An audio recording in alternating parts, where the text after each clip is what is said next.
ओम नमो भगवते वासुदेवाय। दोस्तों, स्वागत है आपका मेरे यूट्यूब चैनल ओम शक्ति मंत्रा में।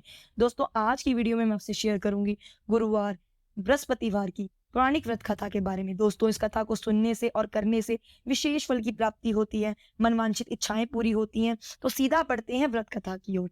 उससे पहले अगर आप मेरे चैनल पे नए हैं तो मेरे वीडियो को लाइक करें, शेयर करें और चैनल को सब्सक्राइब कर लें, ताकि आपको मेरी नई नई वीडियोस की नोटिफिकेशन मिलती रहे। तो सीधा बढ़ते हैं बृहस्पतिवार की व्रत कथा की ओर। प्राचीन समय की बात है। एक नगर में एक बड़ा व्यापारी रहता था। वह जहाजों में माल लदवाकर दूसरे देशों में भेजा करता था। वह जिस प्रकार अधिक धन कमाता था, उसी प्रकार जी खोलकर दान भी करता था। परंतु उसकी पत्नी अत्यंत ही कंजूस थी। वह किसी को एक दमड़ी भी नहीं देती थी।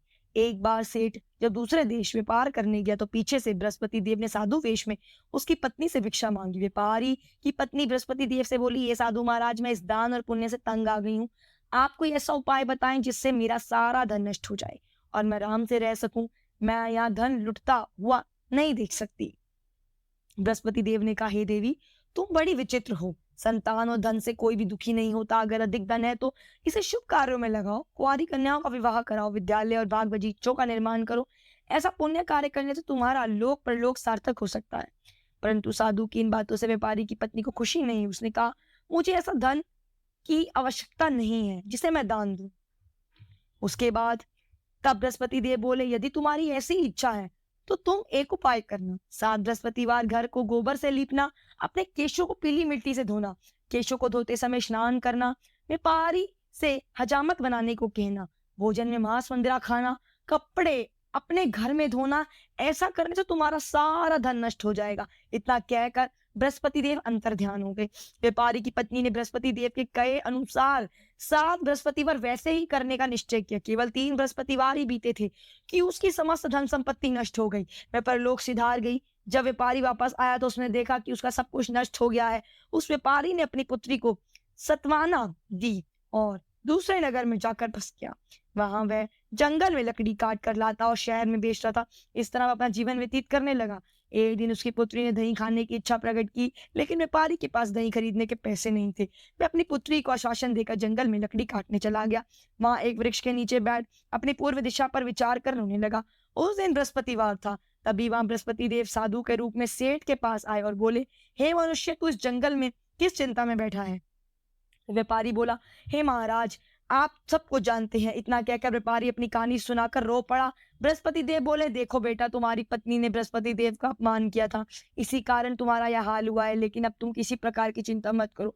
तुम गुरुवार के दिन बृहस्पति देव का पाठ करो। 2 पैसे के चने और गुड़ को लेकर जल के लोटे में शक्कर डालकर वह अमृत और प्रसाद अपने परिवार के सदस्यों और कथा सुनने वालों में बांट दो। स्वयं भी प्रसाद और चन्ना अमृत लो। भगवान तुम्हारा अवश्य कल्याण करेंगे।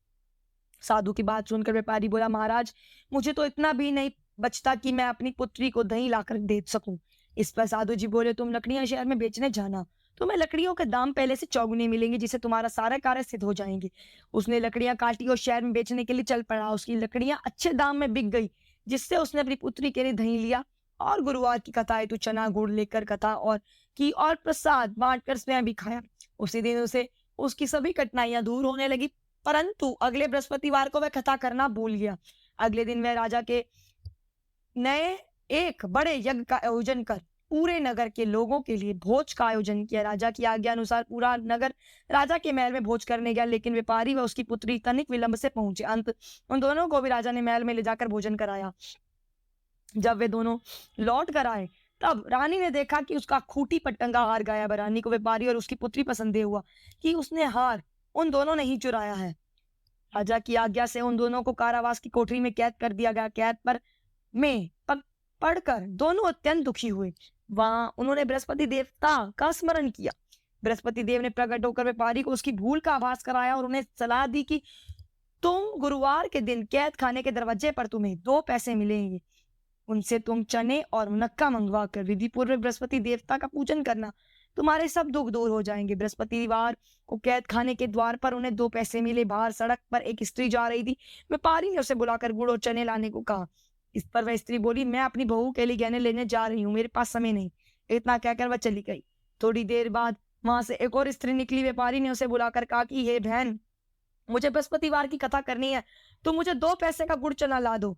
बृहस्पति देव का नाम सुनकर वह स्त्री बोली, भाई मैं तुम्हें अभी गुड़ चना ला कर देती हूँ। मेरा इकलौता पुत्र मर गया है, मैं उसके लिए कफन लेने जा रही थी, लेकिन मैं पहले तुम्हारा काम करूंगी, उसके बाद अपने पुत्र के लिए कफन लाऊंगी। वह स्त्री बाजार से व्यापारी के लिए गुड़ चना ले आई और स्वयं भी बृहस्पति देव की कथा सुनी।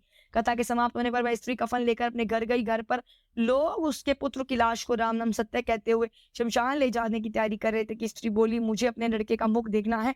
अपने पुत्र का मुख देखकर उस स्त्री ने उसे मुंह में प्रसाद और चरणामृत डाला। प्रसाद और चरणामृत के प्रभाव से वह पुनः जीवित हो गया। पहली स्त्री जिसने बृहस्पति व देव का निरादर किया था, वह जब अपने पुत्र के विवाह हेतु पुत्र वधू के लिए गहने लेकर लौटी और जैसे ही उसका पुत्र घोड़ी पर बैठकर निकला, वैसे ही घोड़ी ने उछाल मारी कि वह घोड़ी से गिरकर मर गया। यह देख स्त्री रोग रोकर बृहस्पति देव से क्षमा याचना करने लगी। उस स्त्री की याचना से बृहस्पति देव साधु वेश में वहां पहुंचकर कहने लगे, देवी तुम्हें अधिक विलाप करने की आवश्यकता नहीं, यह बृहस्पति देव का अनादर करने के कारण हुआ है। तुम वापस जाकर मेरे भक्त से क्षमा मांगकर कथा सुनो, तभी तुम्हारा मनोकामना पूर्ण होगी। जेल में जाकर उस स्त्री ने व्यापारी से माफी मांगी और कथा सुनी। कथा के उपरांत वह प्रसाद और चरणामृत लेकर अपने घर वापस गई। घर लाकर उसने चरणामृत अपने मित्र पुत्र के मुख में डाला। चरणामृत के प्रभाव से उसका पुत्र भी जीवित हो उठा। उसी रात बृहस्पति देव राजा के सपने में आए, बोले, हे राजन, तूने जिस व्यापारी और उसकी पुत्री को जेल में कैद कर रखा है वह बिल्कुल निर्दोष है। तुम्हारी रानी का हार वहां खूंटी पर टंगा है। दिन निकला तो रानी ने हार पर खूंटी पर लटका हुआ देखा। राजा ने उस व्यापारी और उसकी पुत्री को रिहा कर दिया और उन्हें आधा राज्य देकर उसकी पुत्री का विवाह उच्च कुल में करवाकर दहेज में हीरे जवाहरात दिए। तो दोस्तों कथा यहीं समाप्त होती है। बोलिए बृहस्पति देव की जय, बोलिए विष्णु भगवान की जय। तो दोस्तों मेरा आज का वीडियो अगर आपको अच्छा लगा हो तो वीडियो को लाइक करें, शेयर करें और चैनल को सब्सक्राइब कर लें, ताकि आपको मेरी नई नई वीडियोस की नोटिफिकेशन सही समय पे मिलती रहे।